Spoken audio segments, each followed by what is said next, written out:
It's not the end of everything. It's just the end of everything you know. Those words are a song lyric that I heard while I was driving halfway across the North American continent for the fifth time in 3 years, just this past week, seeking yet again the elusive promise of home. It's not the end of everything, it's just the end of everything you know. Welcome to Bridging Connections podcast with Bryan Reeves. I'm Bryan Reeves. This episode is going to be a little different today. It's just me. My normal co-host, Tate Aaron, is not with us today. I also don't have a guest. And I'll be honest with you, I've done... I can't remember what episode this is, but I've been podcasting for 4 years. A lot of my episodes have a guest or my co-host Tate. That's really my preferred way of doing it. To be honest, doing it by myself is my least favorite way of doing this podcast because here's the truth of it. I am a very relational person. I come alive in conversation. I love responding to questions and asking questions. It's so bizarre. It's so interesting. I'm also very introverted, though. There's a bit of a paradox with me. I'm very introverted, but I'm not very talkative. My wife and I, we joke a lot because our phone conversations are so awkward. We've been together for 10 years and our conversations on the phone are always so awkward because I'm not very talkative. And I realize that contradicts what I just said about being so relational and coming alive in conversation. Well, wasn't it Walt Whitman who said, I contradict myself? Well, so be it. I contradict myself. I contain multitudes. All that to say that recording myself, maybe let's say it this way, recording myself doing a solo episode, it always feels very awkward to me. I've done it a bunch of times over the years. Not my favorite way of doing this, but you see, here's the thing. This past week and this era of my life, I'm going through a major transition in life, a major developmental stage shift, and really I'm going through the death of a dream. And that's what I want to talk about in this solo episode. I want to talk about the death of a dream.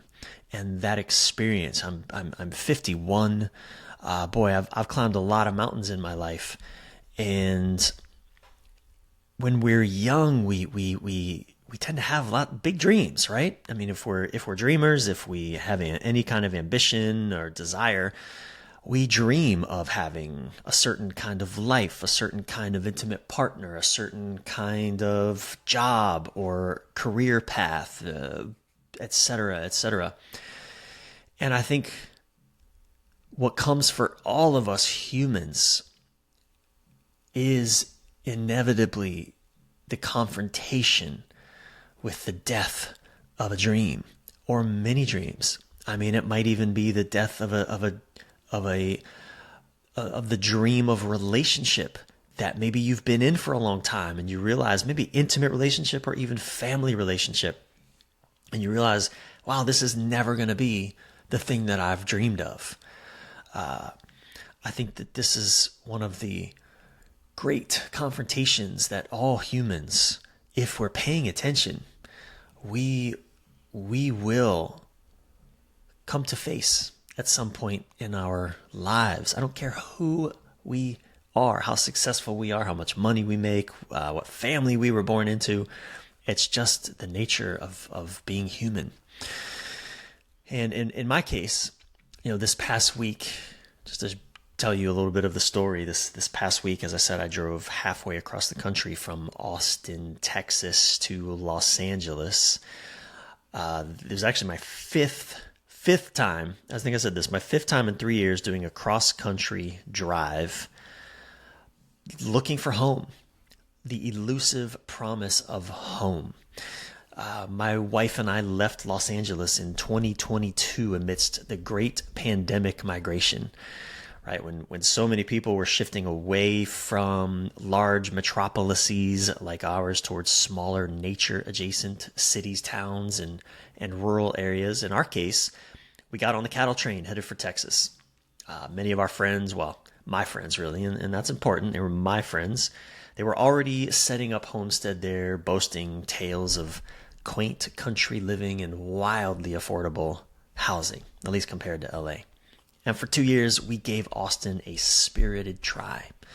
Yeah, Sylvie even made a few new best friends, as did I. But in the end, Austin wasn't for us. We're just not Texans. I'd actually been warned by an old Texan oil man, a coaching client of mine I was coaching at the time when we decided to move, and I'd told him, "Hey man, we're moving to Texas, so I guess we'll both be Texans now." To which he responded, and I'll never forget, the sound of his voice. He was that old Texan drawl, and he was both respectful and resolute when he said, "No, you might be moving to Texas, but you ain't gonna be Texan, not for a long time." And he proved correct. We are Texans, and Texas just wasn't for us, and there's a lot of reasons for that, which I don't really want to go into. That's not the point of this podcast. The point of this podcast is to acknowledge and to talk about the death of a dream. I spent this last week shoving a 4-bedroom home's worth of furniture into a storage container.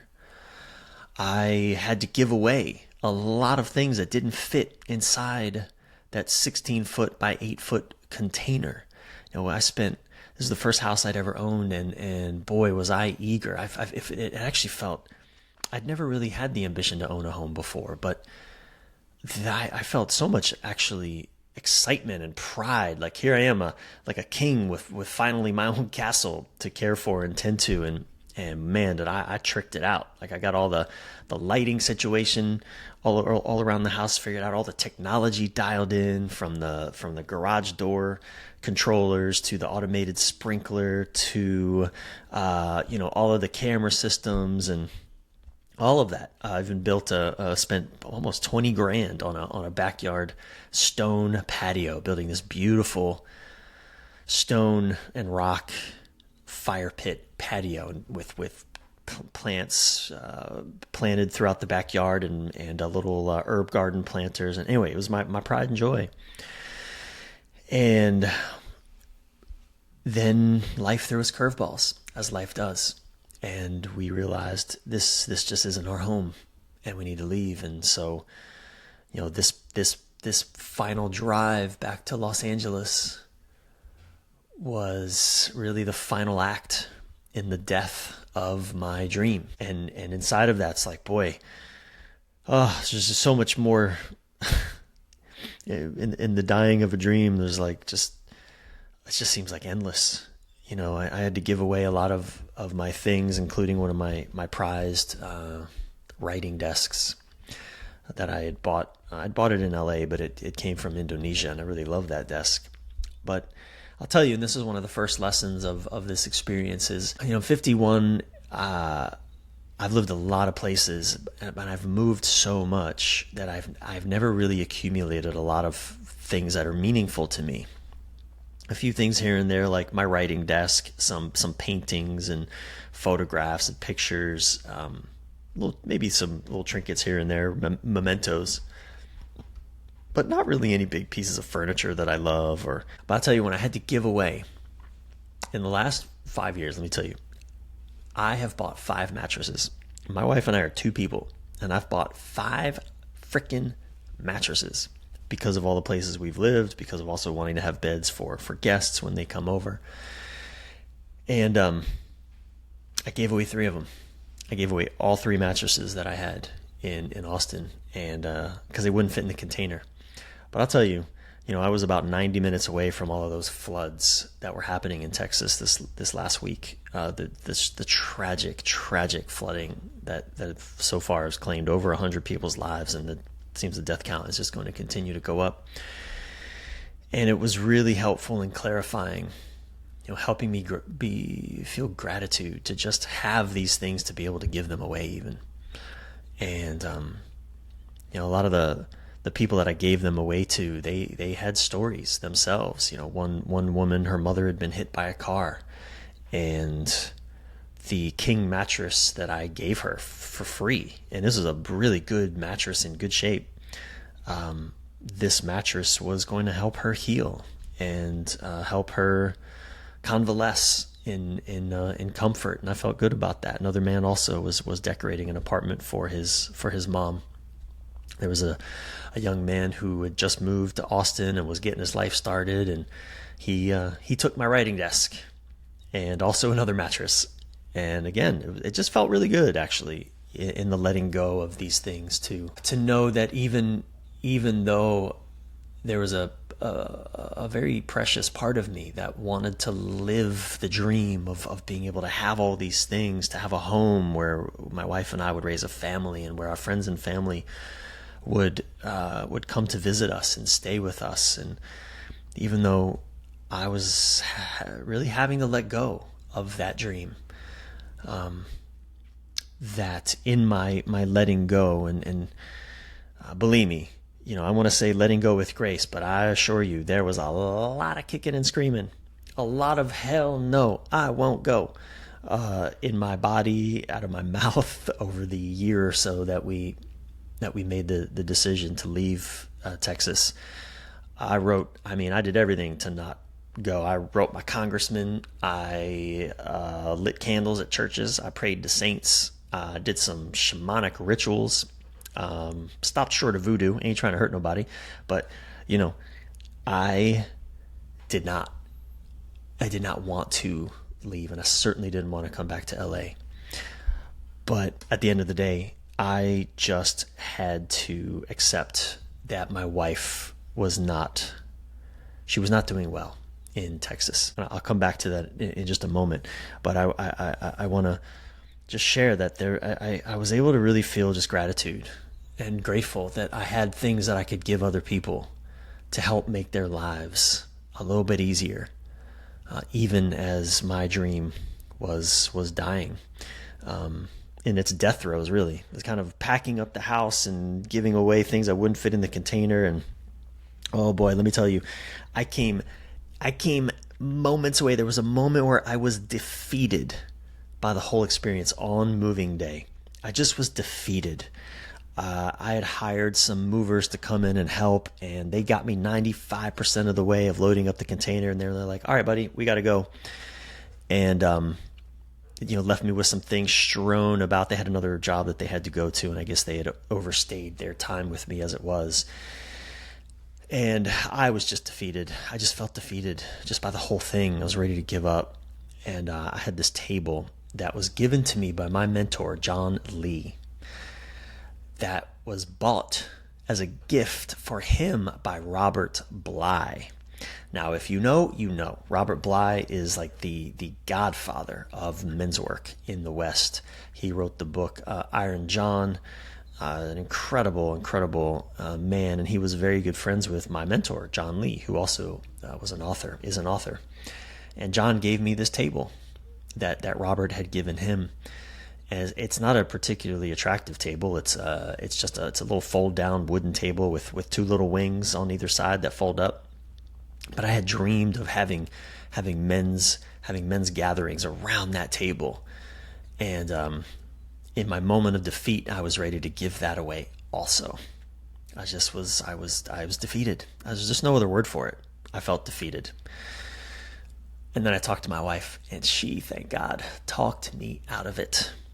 And so I found a way to get it in the storage container, and I'm so glad. Thank God. So glad that I took it. But we left Austin because I just had to accept that my wife it was not the right soil for her. Like humans, we're like plants, right? We need to be potted in the right soil to thrive. Look, some of us may be hardier than others and more resilient and be able to thrive in a more of a variety of places and conditions. My wife wasn't made for Austin soil. It just isn't her land. To be honest, it isn't mine either. I probably could have stayed and eked out a good life there, and not eked out, but I could have made the most of it. I've lived a lot of places. But it wasn't right for my wife, and it even proved bad soil for our dog, who she developed aggressive skin allergies in Texas that she's still battling. But nonetheless, despite my resistance, I just had to accept that Sylvie's vision for our lives, especially after all the loss that we had been through. And we I think we did this with our therapist a couple months, maybe 6 months, a year ago. But we had been through 18. We counted 18 significant losses.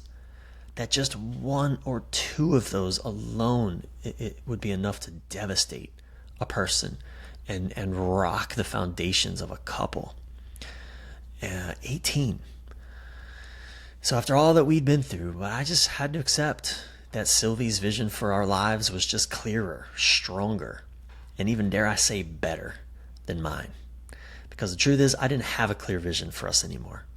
In a way, I'd run out of dreams. But I give myself grace for that. Because, after all, it's difficult, if not impossible, to dream when you are deeply grieving. So, there it was. Right? This drive back to LA, gosh, I don't know. Felt like a crossing of a threshold.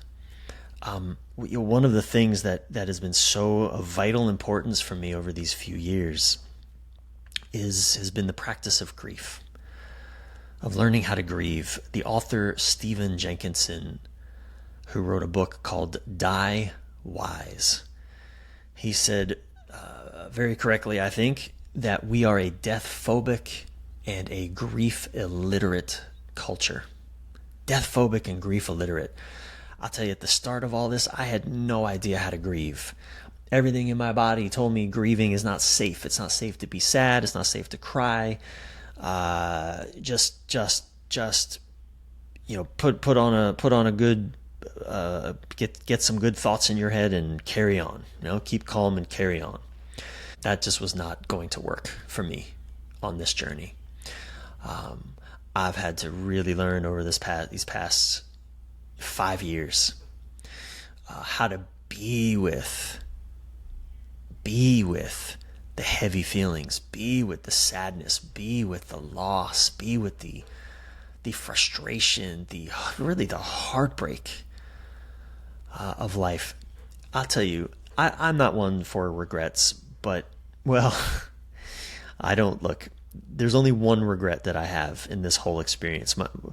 Was it 2022? So 3 years ago, really 2021, we made a big decision to leave Los Angeles, as I've shared. We gave up a lovely house in Los Angeles overlooking the valley. It was spacious, beautiful. It was like an old kind of, it almost felt like a cabin in the middle of the city, but it was lovely.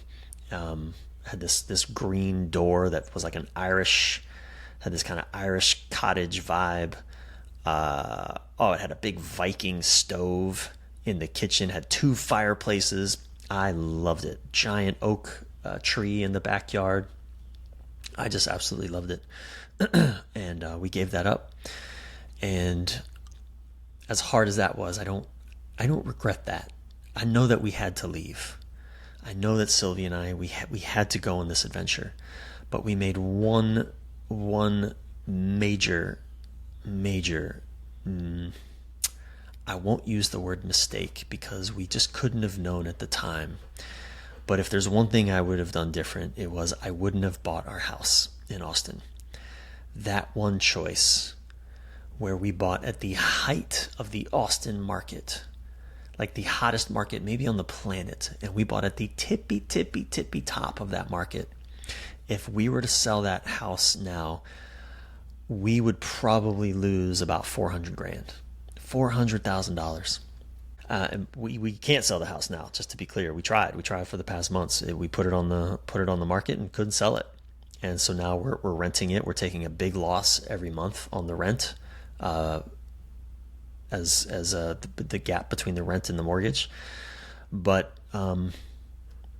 that one decision alone it continues to have impact on our lives. Again, that's just one of 18 things. The Los Angeles fires, those threw us for an entire loop because we didn't have a home in LA yet when the fires hit And so we had to actually go back to Texas for like 4 or 5 months. Anyway, it's just been nonstop. And, there's just being with the feelings, the grief, I've spent all of this time, these last couple of years. I mean, I've shared earlier, my wife and I also have been on a journey of discovering we can't have a child together. That too has just, been so much cause for grief and sadness, and so it's just been a profound grief journey. And that's one of the things that I've really had to put into practice, that honestly, I think what I was getting at is, the one thing that I might change. I regret buying that house. I'm going to just call that right out, because a part of me also knew I didn't want to buy that house. I wasn't in love with it. I was riding other people's enthusiasm, but it doesn't matter. We did it, and now, right, it's mine. It's mine to hold, and my wife's as well. The consequences of that I wish we hadn't done. But there's another piece to this that I wish 5 years ago, or no, I guess it's 2021, when I was really suffering in LA, the pandemic had hit. I really wish that I was better at just being with what was coming up for me, at being with my feelings, being with the heaviness, I was already going through grief before we even left LA. I do wish that I had the presence of mind before we took such drastic action to be with all that I was experiencing, and not just think that leaving, rushing off was the thing to do to assuage, I suppose, my stuff, what I was going through. So that's been one of the great lessons of this journey is really learning in my body the importance of being with the feelings, the loss, the grief. Francis Weller, who wrote a beautiful book titled The Wild Edge of Sorrow, reminds us in that book that everything we love, we will lose. Absolutely everything we love, we will lose. And there's this other beautiful idea. I'm not sure who said it originally, but grief is the price we pay for love. Grief is the price we pay for love. So if we are going to have an open heart on this planet, just today I was working with two women in two different coaching sessions. One woman who's experienced a lot of betrayal in her life, and another woman who just, both of these women love so big. They love so big. They have such big hearts. And on the other side of loving big is massive heartbreak. Massive heartbreak. That is the price we pay for love, is the heartbreak. One of my friends, Brooke Weinstein, she did an Instagram post sharing how she just sent her sons, I think they're around 10 years old or so, maybe 8 and 10, and she was at the airport with them, putting them on an airplane to go off to, I think, some kind of summer camp, and she was bawling her eyes out. This is the first time they were getting on an airplane to go somewhere without her, and she's bawling her eyes out. And I wrote to her and said, look, this world is hard on moms, because the very thing that you want to see happen, your sons growing up, will also break your heart. So I think, this grief journey, learning how to grieve. I think when we're younger, we have so much hope and aspiration. I don't know how true that is for today's generation. The world is just looking fucked in a way that it didn't when I was growing up. There still seemed like a lot of possibility. These days, there's so much upheaval. I know that a lot of younger people may be more pessimistic, but there is still in the youthful ideation of things this idea that we can have the life we dream of. And I think in many cases we certainly can. But life will inevitably break our hearts. Life will inevitably turn out in ways that we didn't plan for, couldn't have seen coming. We'll make choices believing one thing is true, only to discover that a whole other path is laid out that we couldn't possibly have known life would have us walk. And on my arm, I have this tattoo. I got this tattoo in the last 6 months, and it's a beautiful tattoo. If we ever cross paths, please stop me and please ask me about it. I love talking about it. But there's 3 words tattooed as part of it in an ancient language, Elder Furhark, an ancient Icelandic Scandinavian language, and the words are command, surrender, and breathe. This journey has been a PhD plus level journey of surrender. Not surrender in the cynical sense, right? Like those few moments where I was defeated and I was just like, fuck it, I'll give away even one of my most prized possessions because this is just too big for me. I can't manage anymore. Not that kind of surrender.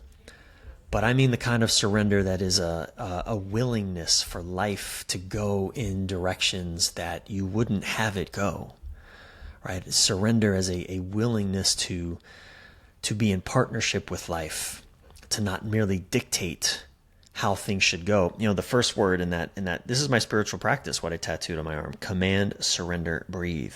And that word command, right? It starts with command. It's like, okay, be clear. Let's be clear on what you want. Dare to dream. Dare to dream and dare to speak out that dream.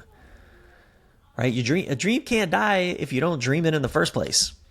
And I know that it can be tempting to say, well, then why bother dreaming if it only may die? Well, that's a cheap way out. That's the coward's way out, in my opinion, in my experience.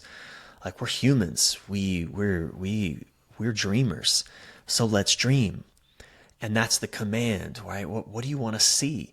In my case, the dream that I was dreaming was, wow, I dreamt of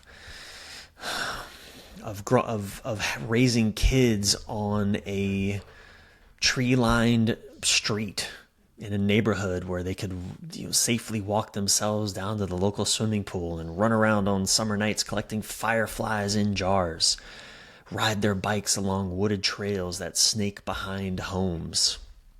I wanted that life where I could open the front door at dinner time and holler off their names into the settling dusk to come home.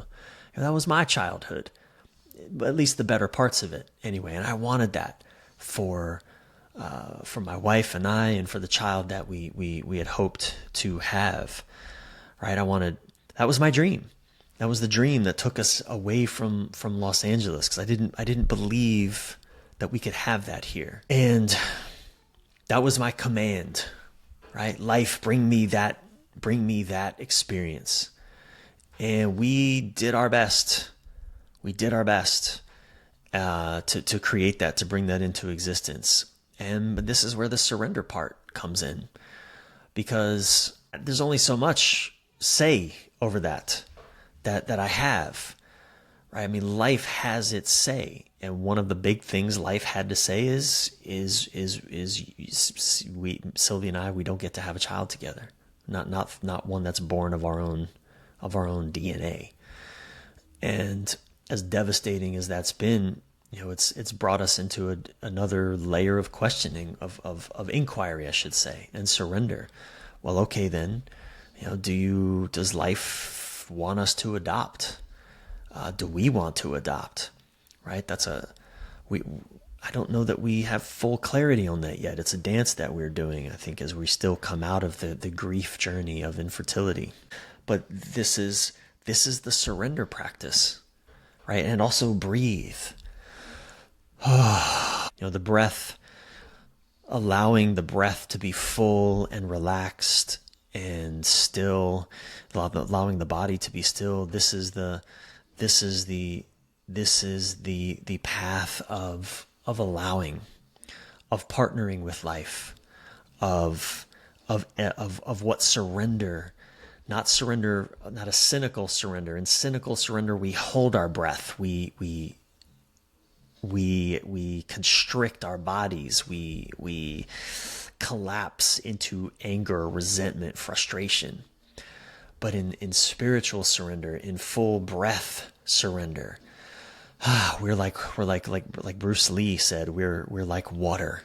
We flow with the movements of life as it would take us. We dance with life as it shows up. And so, this is the practice that I've been in, that this experience has really called me to in these last these last few years. I hope there may be a little sound in the background. Hopefully that's not, there's some men doing some work outside. Hopefully it's not distracting or you can't even hear it.